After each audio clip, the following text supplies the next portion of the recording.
Gautam neuro care brain stroke migraine fits brain and spine surgeries కి best neuro surgeon. ధైర్యానికి మరో పేరుగా చెప్పుకునే పవన్ కళ్యాణ్ కంటతడి పెట్టారు. అందుకు కారణం ఐర్లాండ్లోని తన అభిమాని పవన్ కళ్యాణ్ కు ఓ ఎమోషనల్ అండ్ మోటివేట్ లెటర్ రాశాడు. అది చదివిన పవన్ కళ్యాణ్ భావోద్వేగానికి గురయ్యాడు, కంటతడి పెట్టాడు. అలాగే అభిమాని లెటర్ కి రిప్లై కూడా ఇచ్చాడు పవన్ కళ్యాణ్. ఇంతకీ ఆ అభిమాని ఏం రాశాడు, పవన్ ఏం రిప్లై ఇచ్చాడో చూద్దాం. ఆంధ్రప్రదేశ్ కి చెందిన ఓ వ్యక్తి 17 ఏళ్ల కిందట ఐర్లాండ్ వలస వెళ్లాడు. అక్కడ ఓడా కలాసి ఉద్యోగం చేస్తున్నాడు. కానీ అతని మనసంతా పుట్టిన గడ్డెపైనే ఉంది. పవన్ కళ్యాణ్ అంటే ప్రాణం. అతనికి Pawan Kalyan common man protection force స్థాపించడం అతనికి విపరీతంగా నచ్చింది. రాజకీయాల్లో పవన్ చేస్తున్న పోరాటాన్ని ప్రతిరోజు గమనిస్తున్నాడు.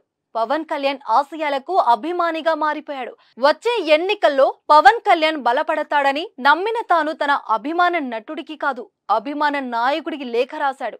అందులో 2014లో నిలబడ్డాం, 2019లో బలపడ్డాం, 2024లో బలంగా కలబడదాం, స్ఫూర్తి నింపే వ్యాఖ్యలు రాశాడు. మా కోసం నిలబడుతున్నా నీ కోసం ఏమైనా చేస్తామంటూ తన స్వహస్తాలతో లేఖ రాశాడు ఆ ఐర్లాండ్ అభిమాని. అయితే ఆ అభిమాని లేఖ చదివిన పవన్ కళ్యాణ్ కళ్ళు చెమరొచ్చాయి. అభిమానులు తన నుంచి ఏం ఆశిస్తున్నారో తెలుసుకొని కన్నీటి పర్యంతమయ్యాడు.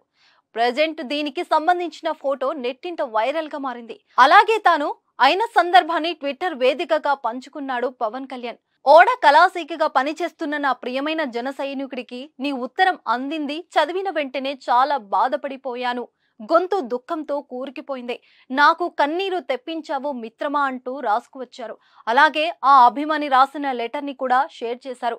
ఈ లెటర్ లో ఆ అభిమాని రాసిన మాటలకు, ఆయన పడ్డ కష్టాలకు చాలా మంది ఎమోషనల్ గా ఫీల్ అవుతున్నారు. ప్రెజెంట్ ఆ లెటర్ సోషల్ మీడియాలో వైరల్ గా మారింది. పవన్ కళ్యాణ్ చేత కంటతడి పెట్టించిన ఆ లెటర్ ని మీరు చూసేయండి.